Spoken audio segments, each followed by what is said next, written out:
to the Red Leaf Card, your home for Canadian soccer news and views. My name is Jacob, and today we're going to be talking about how the host did well in their opening ceremonies, and also talk about Canada's versus Bosnia-Herzegovina's match, how that went. So, as 3 days of the FIFA World Cup of 2026 already end, some of the countries already finish their matches as South Korea defeats Czechia of 2-1.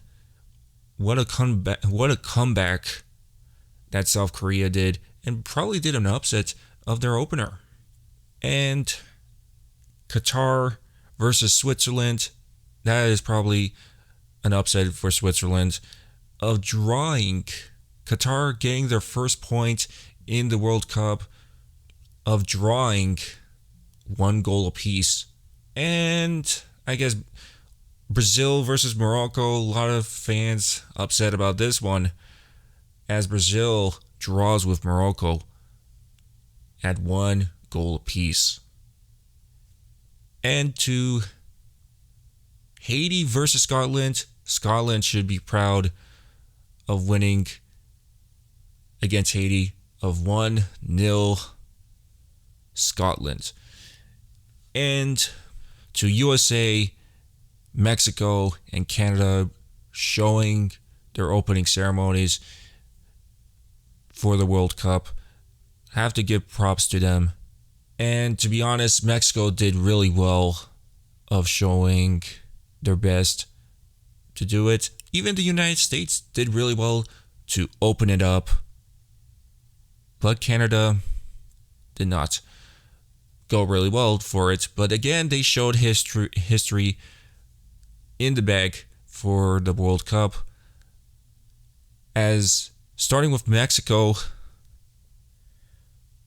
defeating South Africa 2-0 probably is something. It is probably the best, I would have to say, showing a great opening ceremony in the 2026 World Cup.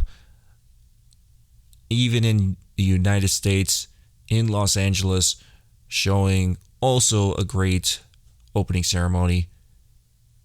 But Canada drawing with Bosnia-Herzegovina 1 goal apiece doesn't show something, but I have to hand it to them. Looking how Canada achieved something in their opening ceremony match for the 2026 World Cup is something. Getting their first point for a long time, it's been hard for Canada to achieve something, to get a point in the FIFA World Cup. And there's been a lot of countries who still didn't achieve to get a point in the FIFA World Cup. But I think Canadian soccer fans should be proud of getting this achievement. Jovan Lukic was the one who opened it up for Bosnia to take the lead in the first half. But Canada came back, Kyle Larin, to tie that match in the second half and made Canada draw with a country that defeated Italy. Probably is one of the best matches I've ever seen.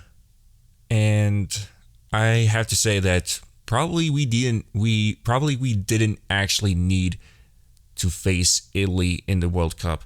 A lot of Canadians say that it would be better off versing Italy than versing Bosnia-Herzegovina. And I get this whole popularity that Canada has with Italy. You have small Italy in the city of Toronto and some parts of Vaughan. And to hand it out, I think there's always going to be a case that if there was another country that defeated Italy to qualify to the World Cup, I don't think that Canadians should be upset about that. That you're not going to be versing one of the top countries out there. And again, Italy has not qualified in the previous World Cups for a long time. I think like 3 straight World Cups that they did not even make. So I would have to say that how Bosnia and Herzegovina played with Canada, again taking over Italy to qualify, showed their best. And we're seeing right now in the World Cup that there's been some competitive games. As right now, I think Canada is going to show their next match, trying to achieve their first win, hoping a first win against Qatar, maybe Switzerland in BC plays, but we'll find out. Could they actually do it? Could they not? Maybe. Could they even qualify for the knockout stage? That's the question that a lot of fans are now looking at. But again, in their group, all the countries have drawn. All of them have 1 point for it. And there are still odds that Canada could actually be in first in the group. But still, again, they would have to defeat Switzerland. It might probably have to look back. Can they defeat Bosnia? Can they defeat Canada? And it's the same thing of Canada. Can they actually beat Qatar? Can they still beat Switzerland? And that's the same thing to Bosnia. A lot of people are going to look at that saying, this group is mixed of who will qualify to the knockout stage. And I have to hand it out that Canada did really well in their first match. Now, you look at United States of America. Their team performed. I would have to say this, that we didn't know that how they were going to perform in their opening match, and that was an odd moment that Paraguay makes an own goal to have USA get a goal, and 3 goals come from the United States to make it 4 goals for them, and Paraguay gets a goal of their own, final being 4-1. Looks like that the United States might be going to the knockout round if they perform really well. It's going to be really exciting how USA goes if they continue on being like this, of how they performed against Paraguay. And if you look at Mexico, how they performed against South Africa, some people are going to still say Mexico is going to go to the next round.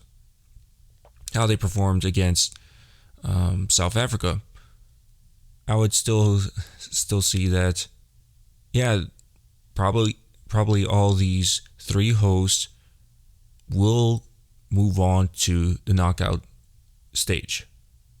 And I have high hopes about that.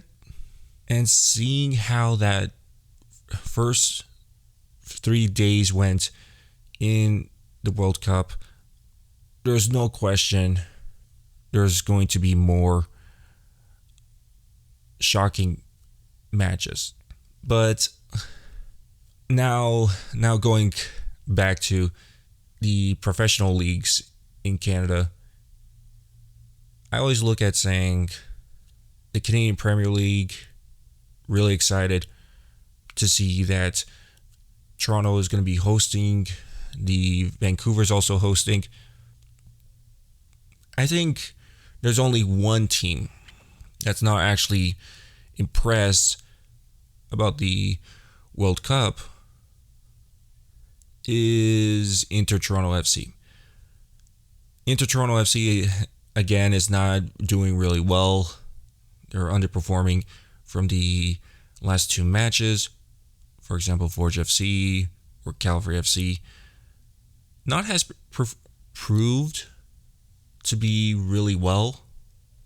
But again, you're looking at Forge FC and Calvary FC showing a lot of excitement for it. And also many other teams out there in the Canadian Premier League are showing the support. But again, the long break for the teams really would have to show to be into their game to try to make the playoffs.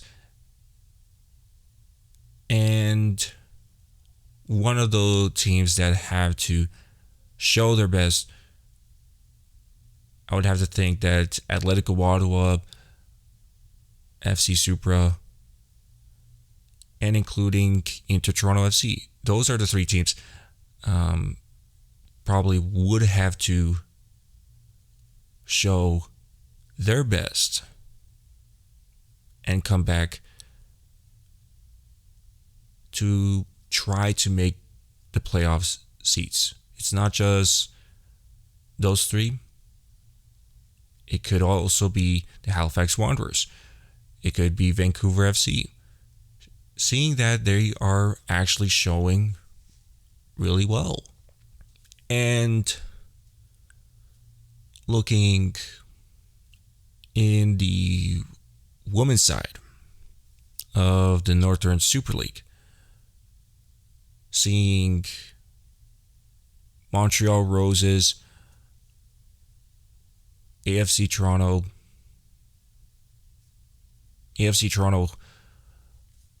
finally playing the first time at home at York Lions Stadium since they've been playing at BMO Field. Did not really do well, draw the match and lost the match at BMO Field. And again, drawing against Montreal, 1 goal apiece. With the Montreal Roses, with a late goal to take the 3 points away from AFC Toronto. And that's something that AFC Toronto needs to come back on to try to be in that contention for the playoffs at that point. But again, now you're looking at how AFC Toronto is doing. It's now, if the playoffs were right now of the standings, Montreal Roses would be versing AFC Toronto. As last season, AFC Toronto was versing Montreal Roses, but AFC Toronto was actually on the top, winning the regular season. But if seeing that how Montreal Roses are on the top still, and now you're looking at them, a possibility they could be the regular season champs. But again, they still have Ottawa Rapid right behind them that could be the regular season contenders. So my actual thoughts on this season, can we see Montreal Roses being the regular season champs? and also being the winners. I thought, to be honest, I really thought, to be honest, that AFC Toronto could be the winners for the regular season, or possibly the actual playoff winners. And right now, it feels like that is not happening. It looks like it's not really going to happen at this point. So, as those parts, as the Canadian leagues continue on to show some actual great moments, we still have a long event of the 2026 World Cup in Mexico, USA, and Canada. And that's full time of the Red Leaf Card. You could follow us on X, Spotify, and YouTube. I'm your host, Jacob, subbing out.